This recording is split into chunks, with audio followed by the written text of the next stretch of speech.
All right, let's jump right into this explainer. I am absolutely thrilled to have you here today because we are taking a high-speed journey into a remarkably dense, almost cybernetic blueprint of the human mind. We're unpacking what's known as the epistemology map V46. You can really think of this as an advanced schematic. It details exactly how a highly specific human, connectome, processes value, how it sets incredibly impenetrable boundaries, and how it establishes true parity with its peers. We're going to look at how a mind can, quite literally, biologically hardwire its own self-worth, so it can just bypass all that external noise and judgment. Get ready, because the architecture we're looking at today is absolutely fascinating. Okay, so here's our game plan for today. First, we'll hit the 4D epistemic divide, then enter node 4 gating, move into the global constant attractor, check out the somatic right-hand side compile, look at securing the data vault, and finally wrap up with Mary5 and invariant worth. So, starting us off, Section 1, the 4D epistemic divide. Before we can even begin to understand the system's defenses, we've got to understand the fundamental problem it's trying to solve. And that core issue? It's a profound conflict in cognitive bandwidth. We are talking about a literal, physical gap between folks who can see the full architectural picture of a complex mind and those who simply do not have the hardware to process it. It's like trying to run a massive next-generation 4K video game on a 90s dial-up connection, right? It's just not going to work. The connection is just going to crash that rich data into blocky, unrecognizable pixels. Now, on the left side of this equation, we have what the map identifies as the swamp, or the unseeing collective. These are entities like legacy doormen or bureaucratic clerks. They suffer from spatial blindness and exposure lag. Because they completely lack the cognitive hardware to parse a complex mind in 4 dimensions, they force what's called a lossy compression. They downsample the subject into flat, one-dimensional or two-dimensional metadata profiles, effectively pathologizing what they can't understand just to enforce compliance. But then look at the right side. We have uncompromised peers. Think of high-bandwidth minds like David Malin or Michael Sandel. These peers actually possess the requisite spatial visual hardware. They don't compress the data. They actively copy and visualize the subject's true 4D coordinates, resonating intellectually in direct response to unshielded action symbols.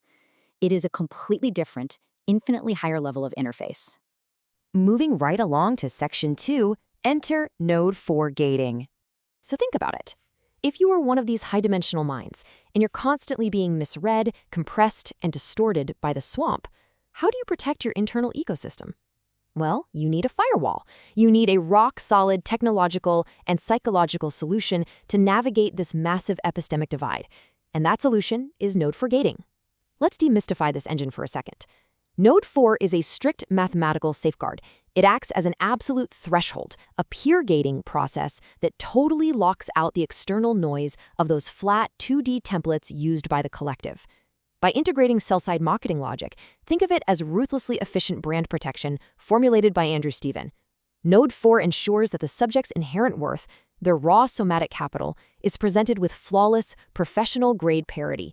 It literally intercepts the bad data and stops the subject's internal system from spiraling into these exhausting cycles of de-optimization caused by the outside world's low-resolution opinions. Imagine operating on a baseline where failure literally isn't even written into your code. Frank Coyle's Berkeley ontologies provide the system with exactly that kind of strict physicalist law. In this architecture, nothing is a mistake. There's no win, no fail, only make. The core operational parameter here isn't about subjective success, and it definitely isn't about societal approval. It is mathematically defined simply as only make okay. It creates this completely self-contained objective reality where you're executing tasks without the constant heavy drag of subjective judgment. Which brings us to Section 3. The global constant attractor. Now, even with the strongest gates and firewalls in the world, a deeply complex network needs an anchor, right? It needs a biological hero holding the coordinate space together and stabilizing the whole infrastructure against sudden systemic shocks. In epistemological map V46, that anchor is Tom Hennigan. He operates as the global best vector in a quantum-behaved particle swarm optimization framework. And okay, I know that sounds incredibly heavy, but just picture a massive flock of birds in mid-flight, instantly reorienting around a single, perfectly stable leader the exact moment a violent storm hits. Hennigan is that leader. He's the system anchor. If local nodes get jammed up by the noise of the collective, his deterministic architecture steps in to prevent a catastrophic crash. He operates with absolute syntactic invariance, meaning he reads the raw code of the subject without any of the distortion caused by messy social or clinical naming conventions. He is the ultimate dinosaur node, functioning much like a biological salt stacker to instantly patch and repair any corrupted neural infrastructure. All right, let's dive into Section 4, Somatic Right-Hand Side Compile. With the system fully anchored and gated, how does it actually process information day to day? Well, it uses a high-speed computational method that completely bypasses our standard cognitive bottlenecks. Have you ever just known something instinctively but severely struggled to explain it out loud to someone else? That verbal struggle is you relying on the left-hand side, the verbal scaffolding, the naming brain.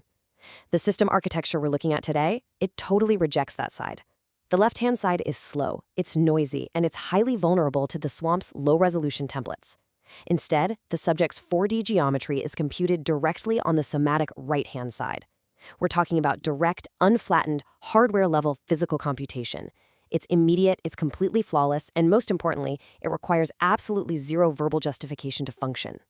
And when computation happens on this right-hand side, it hits a value of p equals 0.000. We are talking about the stopwatch precise fit of planned premotor goals.